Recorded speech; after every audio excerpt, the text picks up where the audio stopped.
Good evening, peeps. T-Money up in the heezy. Tonight, I'm here to bring you guys another entry in my collection overviews. Going to be discussing my Olive Films collection and also my slasher video / Martini Entertainment collection. It's just a sub-label of Olive Films, basically. So I probably have, I don't know, 40 titles, something like that, and one DVD. So let's get right into this. So I'm going to start off with my one DVD, which is Night of the Grizzly. This is a great film, 1966, kind of a western / When Animals Attack type film. It's about a guy who, Clint Walker, basically inherits some land in Wyoming, and he's basically attacked and taunted by a wild grizzly. So I enjoy this. It's really good. I really like this edition as well. They did release a Blu-ray of that, but I got that at Barnes & Noble for like $9.99 on sale like 5 years ago. So I just scooped it when I had the chance. So now we'll get into the Blu-rays. First up, we have The Monster from Piedras Blancas. This is a 1959, is it? 1958 black and white, basically oceanic creature feature, and it is classic. I like it a lot. I highly recommend it. Just kind of old school, you know, creature feature effects from yesteryear. Very typical of like Creature from the Black Lagoon, that sort of thing. But yeah, it's basically just about this monster that taunts a seaside town. So I highly recommend it. It's a good one. And next up, we have another creature feature, hence the title Creature. This is Peter Benchley's Creature, who also did, I think, The Beast, which is like a mini-series. I was trying to find it for this video, but I couldn't. But I like this movie as well. Great old-school practical effects, and kind of like the creature feature effects are pretty awesome to me. They're just special, you know, so different from CGI and stuff, obviously. But yeah, I recommend this one as well. Top secret government project, a creature that's a hybrid of a human being and a shark breaks free of its environment and eventually finds its way to the sea, where no one is safe, wreaking havoc and terror on a small coastal community. But yeah, it's a great one. Actually did a trade from Jeremy from 22 Shots of Horror a couple years back for that one, and I highly recommend it. Next up, we have The Horrible Dr. Hitchcock. I love this movie, 1964. Highly recommend it. Barbara Steele, Robert Fleming, from director Robert Hampton. Twisted and terrifying tale of Dr. Bernard Hitchcock, whose secret desires and perverse passions lead to the death of his wife. Remarrying years later, the doctor's new bride, Cynthia, is unaware that her husband intends to use her blood to reanimate the corpse of the dearly departed Margaret. Just a very sadistic and vile human being is the horrible Dr. Hitchcock. Highly recommend it. Highly recommend it. Next up, we have an amazing anthology film, all-star cast. Peter Cushing. Who else is in this? A lot of good people, but it's basically about 5 men that board a train. They meet Peter Cushing, a 6-man. He plays tarot cards, and each card that each person reveals tells a story, and it's really good color film from 1964. Highly recommend it. Olive puts out some awesome stuff too, and they're kind of a company. I feel like they're kind of underrated, or they're just low key. Like they don't get a lot of press, I feel like, which is cool because they put out a lot of good stuff, and they're just low key. I like that. This film is okay. Special effects, I'm not a huge fan of it. 1984. It is from Larry Cohen, though, and I love him. Yeah, I can't even really remember what it's a thriller. When fresh-faced Oklahoma country boy Keith comes looking for his wife, Mary Jean, a wannabe actress using the name Andrea, he soon discovers the seamy side of Tinseltown when Mary Jean is found dead and he's the prime suspect. With a few swipes at Hollywood archetypes, a budding actress who's amazing. I don't know. I haven't really, it's been a long time since I've seen it. I'm not really into it. This one is amazing. The Return of Dracula. Highly atmospheric. Basically just another rendition of the Dracula story. It's from 1958. It's in black and white. Dracula comes to a California town and sucks blood. And it's really good. I like it. Vampire's Ghost. Kind of a unique film. it reminds me of many other films. I say unique, but I just totally contradicted myself there. But it reminds me of a film that I can't quite pinpoint, but it's basically about a vampire, a gentleman who comes under the spell of a vampire, and he's kind of just forced to wander this town and in search of basically blood. Let's see if I can get it. In an African, that's right, in an African part of Bakunda, the undead are restless. Having fallen under the curse of a vampire, Webb Fallon is unable to find eternal peace. With an unquenchable thirst for blood, he wanders the vast landscape in search of sustenance, and the local missionary Father Gilchrist, along with friends Ray Herdrick and Julie Vench, could very well be his next victims. But just kind of a unique take on the vampire film. It is black and white from 1945. Next up is a so-so slasher film by the name of Night Game. Not really sure why they didn't release this under their Martini Entertainment slasher video line, but it's okay. Kind of has to do with baseball, hence the title Night Game. And who's in this? That's right, Roy Schneider. It's from 1989 and it's in color. Strike one, there's a killer on the loose. Strike two, you never know where he'll strike next. Strike three, too late. It's okay. It's not my favorite. Classic film right here with the Monster Squad, 1987. Who you gonna call? Not the Ghostbusters. Monster Squad. Awesome. One of my favorite Night of the Scarecrow, Killer Scarecrow flicks. I really like this film. It's from the director of Pumpkinhead 2. Of course, Jeff Burr. It's good stuff, man. I highly recommend it. If you like Killer Scarecrow flicks, check this one out. And we have a parody on the slasher film Student Bodies from 1981. Pretty good. I mean, pretty entertaining, I guess. Yeah, I liked it. Self-aware, obviously. Kind of, you know, poking fun at the heyday of the slasher film, obviously. Next up, we have Brian Bosworth in Stone Cold. Basically just like an 80s, 90s, well, 80s, okay, a 90s action flick in 80s fashion. What am I trying to say? Totally like a Terminator type ripoff. Buff dudes, kicking ass, buff bikers, all kinds of badass shit. It's fun though. If you like action flicks, especially like 80s, early 90s, cheeseball action flicks. Cujo, need I say anything about this film? It's great. Kill a dog, baby. Cujo. Scary. And we have Roar. Another When Animals Attack film. This one's pretty good too. I liked it. First time I ever saw it was when it was released by this company. So, 1981. And another anthology film that I very, very much enjoy. Tales That Witness Madness. All-star cast in this one as well. You've got basically a psychiatrist played by the great Donald Pleasence. And it says the film features a quartet of eerie vignettes. I always forget how to pronounce that. Involving 4 patients in the care of psychiatrist Donald Pleasence, who's attempting to justify his strange theories to colleague Jack Hawkins. All-star cast includes Kim Novak, Joan Collins, Peter McGurney, and Susie Kendall. It's fun. It's kind of a tame, because it says it's in the vein of Tales from the Crypt and Creepshow, but I feel it's a little bit more tame than those. But it's still enjoyable. It's a good anthology film. And we have Kevin Tenney's Witchboard 2. Can't go wrong with this film. I almost like it just as much as Witchboard. I like every film that Kevin Tenney's done, but this one is from 1993. Pretty good. Or a pretty entertaining story, obviously, about a cursed Ouija board. This one I've never seen before, Wake of the Red Witch. And I actually picked this up on DVD at Goodwill for like $1. And then, well, the DVD. And then it prompted me to read into this. I was interested and I picked up the Blu-ray after I found out that Olive had released it. It's from 1949 and it's not a horror film at all. I feel like it's more of like a seaside adventure flick. This one is interesting. It's a Western from 1959 in color. Basically about some vigilantes wreaking havoc small town Western atmosphere.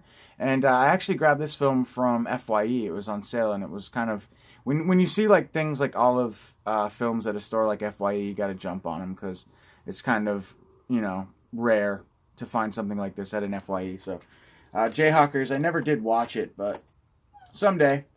This one I bought off fellow YouTuber Absolute Sublime 1. Got it for pretty cheap, so it interested me. I forget what this is a sequel of. The Thing with Two Heads, maybe, or The Two-Headed Transplant, something like that.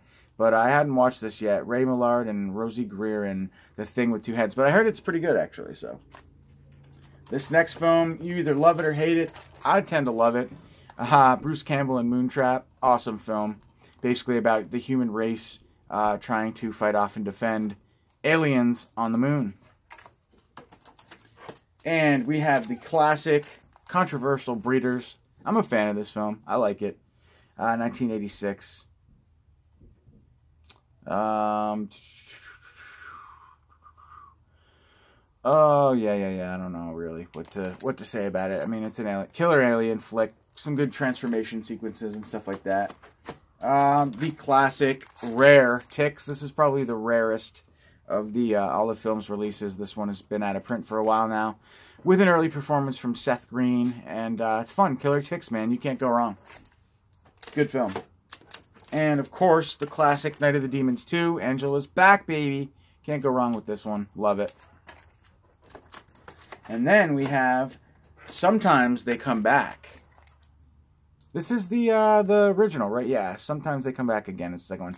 Tim Matheson, based on a Stephen King book. It's okay. Kind of boring to me, actually. It's not one of my favorite Stephen King renditions, if I'm honest. This one, Horrorsball recommended. Shout out to Horrorsball. Strangers of the Night, kind of like a noir, thriller-ish film from 1944, black and white. I haven't seen it yet, but I heard it's superb. I need to check it out very soon. And then we have classic 1958 creature feature goodness. It, The Terror from Beyond Space. You really can't go wrong. If you love your creature features from the 50s, 60s, you gotta get this film. This next film I personally enjoy. Now, okay, so now we're getting into, well, wait, actually, sorry. I'm moving too fast. So, one of my favorite Stephen King renditions, and I feel like it's definitely underrated. I really love this film, Thinner. The performance from, not Joe Mantegna, he's in it, but Robert John Burke, RoboCop, RoboCop 3. It's fantastic. I really, really, really like this movie. I love the gypsies. I think the gypsies are creepy as hell. It's just really fun. So, one of my favorite Stephen King renditions, and it's so Stephen King, too. It feels like total Stephen King adaptation, in my opinion, and I like it. This next film I love as well, The Boogans. So, Olive, unfortunately, they only did a couple releases with slipcovers. The only two that I have are Thinner and The Boogans. But, like, Night of the Grizzly got one as well. But this film's awesome. If you love your, like, creature features, the Boogans, they basically live in this underground cave system, and it's so 80s. It's almost like if you took, what's that film? It's very similar to The Strangeness, if you guys have seen The Strangeness, released by Code Red. Kind of like this alien underground creatures that live in this system, and then kind of like all the houses are like connected. It's really fun, though. If you took a film like My Bloody Valentine, that atmosphere, and then added creatures instead of like a killer, or what am I trying to say? Like a slasher killer. Instead, you used creatures. It's very, very atmospheric. It's got a very similar atmosphere to a film like My Bloody Valentine. But I highly recommend The Boogans. It's great. So now we're going to get into the Martini / Olive Films slasher films, slasher line. Wait, but before I do that, I forget where I left off. Did I show you guys Satan's Blade? Highly recommend this movie.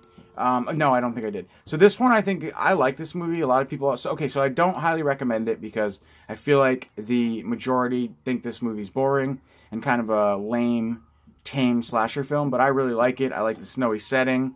And I like, it is what it is. Like, it's very run-of-the-mill, but it's a 1984 slasher film. And to me, it's good, man. I mean, it doesn't really stand out because I think it doesn't have amazing kills. And... the story isn't amazing, but it's run-of-the-mill, and, it's kind of like you get what you pay for with that one, and I enjoy it. Next up, we have the amazing, well, kind of, not really, the controversial, but I love it. Amazing, the incredibly entertaining The Deadly Bees. You can't go wrong, man. Title says it all. Hives of Horror, baby. And then Killer Ants with Phase 4. I like this movie a lot too. So if you like your killer creature features, Olive certainly put out a bunch of them.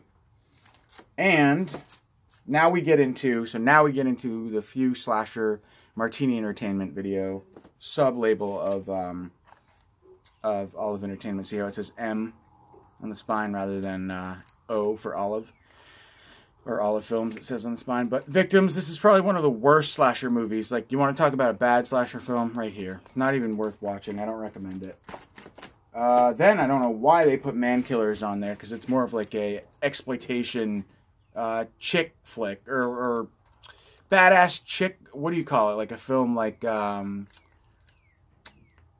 don't know. Like an 80s exploitation flick, but with chicks, Man Killers. Hence the title. Instead of like fucking Jean-Claude Van Damme or whatever. Instead of Stone Cold right here. Brian Bosworth, you got chicks. Alright, gonna wrap this up pretty soon, guys. This is a modern slasher, Cinco de Mayo. Highly recommend this one.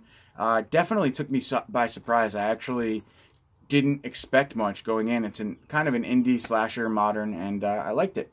Plays on Cinco de Mayo, obviously. And then we have the classic 1990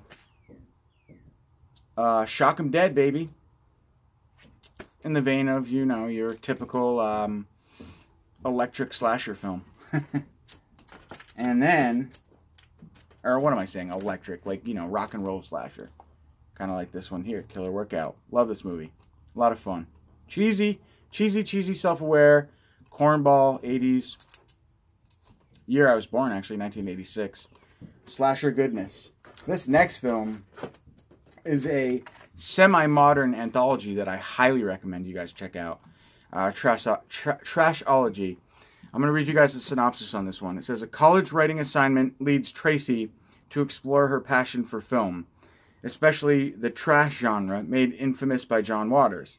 Her research leads her to the book Trashology, firing her imagination and leading the viewer into a trilogy of horror, revenge, and vigilante justice tales, that pay homage to the trash film genre. Slasher Video presents Trashology, written and directed by Brian Dorton and starring... It's just a really fun anthology film, and it's modern, and I thought it was really creative, funny. Actually, the jokes worked for me. So, yeah, I recommend it. And then we have Deadly Prey. I only have 2 left here, guys. So, Ted Pryor and Deadly Prey. I don't know. I'm not the biggest fan of these films. Kind of like exploitation, action, thriller type deal. Ted Pryor, sadistic and psychopathic Colonial Hogan, is a mercenary for hire who finds a benefactor in Don Michelson, a ruthless businessman in need of skilled killers for a special assignment. It's a win-win for both sides. Michelson will finance Hogan's training camp, and Hogan will use his trained mercenaries to help out Michelson. Did I read that right? Yeah, I did. But it's okay. It's, you know, cheeseball action again. And then we have the sequel, The Deadliest Prey, again with Ted Pryor. Sadist psychopath and a damn fine soldier, Colonial Hogan, and his merry band of mercenaries are back for more in the sequel. Will Mike Denton, played by Ted Pryor, ever learn to let someone else take out the garbage? Kidnapped from in front of his home while emptying the trash, Denton finds himself back in familiar territory as prey in Hogan's twisted game of cat and mouse. It's obvious that Hogan is also a slow learner. When will he understand not to mess with Denton, a U.S. Marine? So again, another cheeseball film. 80s, whoa. When did this movie come out? Oh my god, that's right. So, this one, I forgot. Okay, so Deadliest Prey, 27 years after the original. So the first film is from, what, 1987. Okay, so, and then 27 years later, the sequel came out. And, so, I don't know. I'll be honest with you guys. I was not really into the Deadly Prey, so I was not in any rush to focus on and comprehend watching Deadliest Prey, so what are you going to do? Can't watch them all, guys. All right, so that's it. That's my Olive Films collection. So thank you for watching. If you guys have any questions, as usual, please hit me up. Let me know what your thoughts are on my collection. I do recommend you guys check out Olive Films if you're not familiar with the company. Like I said, they're kind of like a low-key company that releases a lot of good, like, horror, action, and kind of the whole gamut. I mean, they run the gamut.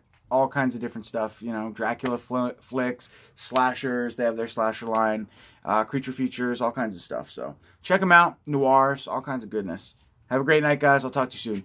Peace.